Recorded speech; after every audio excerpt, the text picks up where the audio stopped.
Hey guys, it's Lucian, and welcome to my first video of 2022, and the first video that I'm ever filming without Betty White in the world. We're not going to talk about that, because I'm just going to get too sad, but what we are going to talk about is the books that I read in December. I read a whole ton of books in December. I read, I think, like 20 books or more, and I'm not going to be talking about all of them, because some of them I have mentioned in other dedicated videos. And some of them were like rereads that I don't need to like actually go in depth about, so I'm not going to be talking in full about 20 different books. But you'll see as the video continues. Also, if you're wondering why the lighting is so good, because that's very out of character, we got a whole snowstorm in New York, and actually I'm going to show you. So I don't know if you can see, oh actually you can, I'm looking at the viewfinder. Not a great angle, but still, you can kind of see all the snow and stuff. So yeah, that was very fun to wake up to, especially since I don't have school today. So yeah, it's a perfect time to film. So without further ado, let's just get into the books that I read in December. So the first book that I read in December was Any Way the Wind Blows by Rainbow Rowell. This is the third and final book in the Simon Snow trilogy. And I'm not going to be talking about this book because I talked about it in my Goodreads Choice video, which I will link in the description box below, but this is one of the books that I read for that, and I ended up giving it a 4 out of 5 stars, and you can see more of my in-depth feelings in that video. After that, I read If the Fates Allow by Rainbow Rowell, which is a short story that follows one of the characters from Fangirl. I have read Fangirl, and I really disliked it, and I really disliked the character that this story is about. So that is a perfect recipe for a short story for me. And yeah, I read it. I gave it like 3 stars. It was kind of just like a short, Christmassy story. I don't really remember much about it, but I remember kind of enjoying it. It was very short. It was like 30 pages, but next Christmas, if you want like a fun, short story, I would recommend this. Then, the next 2 books that I read were also part of that Goodreads video, so I read Iron Widow by Ziran J. Zhao, which I gave 1 star, and The Gilded Ones by Namina Forna, which I gave 3 stars. Oh, and then one more book that I read for the Goodreads Awards was These Violent Delights by Chloe Gong, which I gave 4.5 out of 5 stars. It was very, very close to 5. Then after that, I read another short story, Christmassy story called RomaJuliette Christmas by Chloe Gong. This is like a short story that takes place before the events of These Violent Delights, I think like 4 years before. And it follows the 2 main characters during a Christmas. And I don't think I rated this one because, again, it was very, very short, but I did enjoy it and it was cute. Then I read Majesty by Katherine McGee. This is the 2nd book in the American Royals series. I read American Royals in August and I did enjoy it. I thought it was a fun, kind of soapy book. And I was hoping for the same in this book. I unfortunately did not get that. I ended up rating this book like a 2 out of 5 stars. It was just very boring, and I felt like all of the characters were just so vapid, and I felt like their storylines were just not interesting enough to have like an entire book. And I feel like there were no characters that I was interested in reading about, and when there was like a sliver of plot stuff that I was interested in, it would just breeze by so quickly. So I was hoping that this would be kind of like a guilty pleasure, fun 3 stars, but by the end, I just really didn't enjoy it, and I was kind of trying to speed through it just because I was so bored and I didn't care about any of the characters. So, yeah. Unfortunately, I gave this 2 stars, and it wasn't even that dramatic or soapy or anything, so it didn't even, like, do what it kind of set out to do, which is just kind of disappointing. But I will continue on with the series just because I have faith in Katherine McGee that she can write a fun, soapy book. I really liked the 1000th Floor series, and I did really like American Royals, the 1st book, so hopefully the rest of the series will make up for Majesty, but yeah. This one was kind of a letdown for me. And then I reread the entire Harry Potter series. I talked about in my Goodreads review that obviously I do not support J.K. Rowling. I do not agree with any of her stances. And yeah, but I kind of view Harry Potter as a completely separate entity from her. But, you know, I did want to reread these just for fun, and I'm not going to go into all of them, but I did think it would be fun to rank them. So my favorite book in the series is definitely Deathly Hallows. I just find this one the most fun because there's like a lot of like questing sort of going on, and it's just like it culminates into like a really fun ending.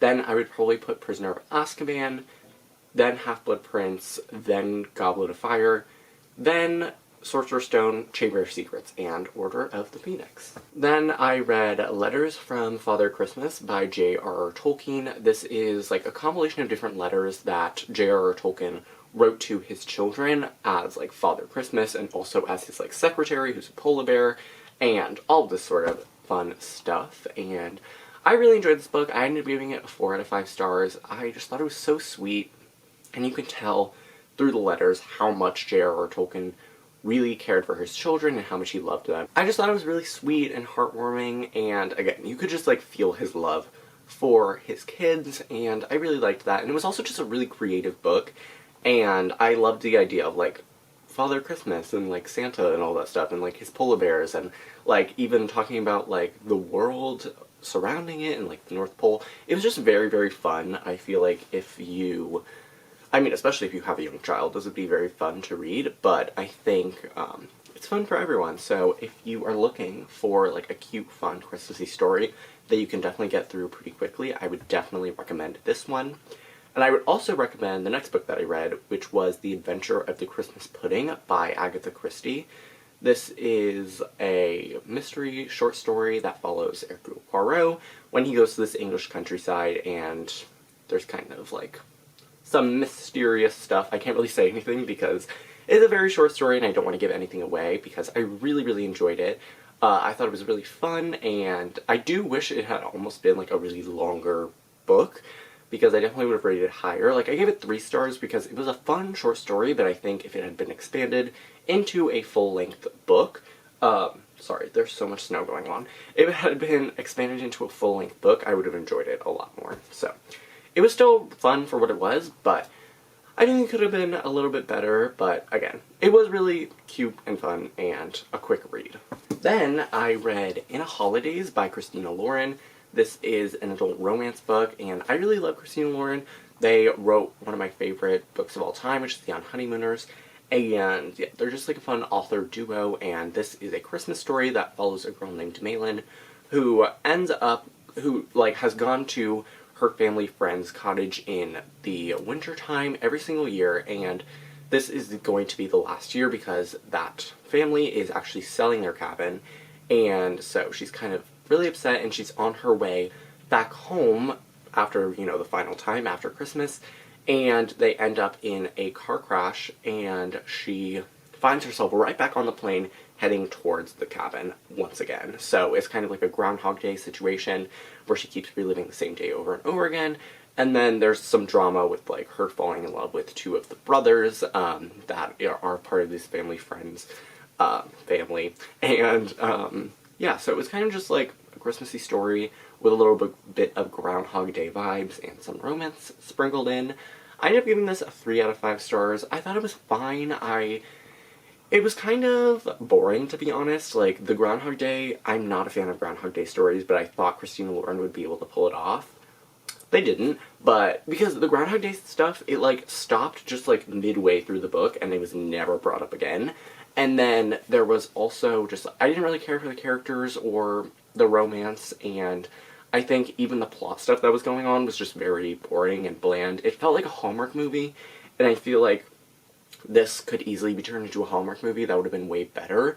I think if this was a film, it would be much more enjoyable, but as a book where you just have to like get through the prose and the boring scenes that seem to drag on forever, it is not that great. I still gave it 3 stars, so I didn't like loathe this book or anything. It was still like a fun Christmassy story, and I liked the wintry aspects of it, but it just definitely was not Christina Lauren's best, and it's actually probably like my second to least favorite of theirs. So it wasn't great. It was still a cute Christmas story, but I feel like I wanted a lot more from it. Then I read My True Love Gave to Me by Holly Black, Allie Carter, Matt De La Pena, Gail Forman, Jenny Han, David Levithan, Kelly Link, Mira McIntyre, Stephanie Perkins, Rainbow Rowell, Lainey Taylor, and Kirsten White, all edited by Stephanie Perkins. These are just 12 holiday stories.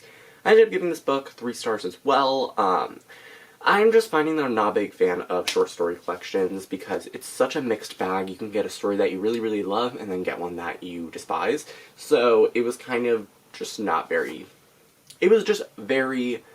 Like, there was again, it was a mixed bag, and there were stories that I really liked, there were stories that I really didn't like, and there were stories that I felt just meh about, so I just decided on a 3-star rating. I did like how this incorporated, like, a lot of different wintry traditions. Like, it wasn't just Christmas, it wasn't just, like, Hanukkah, there were other things. And there were some stories that I did really enjoy, but there were equally as many stories that I didn't enjoy, and probably the majority of them I just felt pretty, like, okay about. So, it wasn't amazing, but it was still, like, fine, and I think there were some cute Christmas stories that I might return to next year, just not this entire book. Then I reread A Christmas Carol by Charles Dickens. This is, you know, I'm sure everyone knows what this book is about, but I reread this because it was actually part of, like, a book collection, and I just, like, reread it again, and I wanted to mark it as done to boost up my Goodreads goal at the end of the year. And it was good. I ended up giving it a 4 out of 5 stars. I enjoyed it a lot more than I did the first time, and I just found that I enjoyed the story more and had more appreciation for it. Then I picked up Snowballs Christmas by Kristen McKenna. This was 9,000,000% a cover buy. I saw the cat, I saw part of it was narrated by a cat, and I bought it. So, yeah, this one was fine. I ended up giving it 3 stars as well. It was just kind of boring to me, and I almost wish that this entire book had been told from Snowball's point of view, because maybe, like, less than a fourth of this book is told from her perspective, and most of it is told from the third-person POV of the two, like, love interests in the story who Snowball is trying to get together.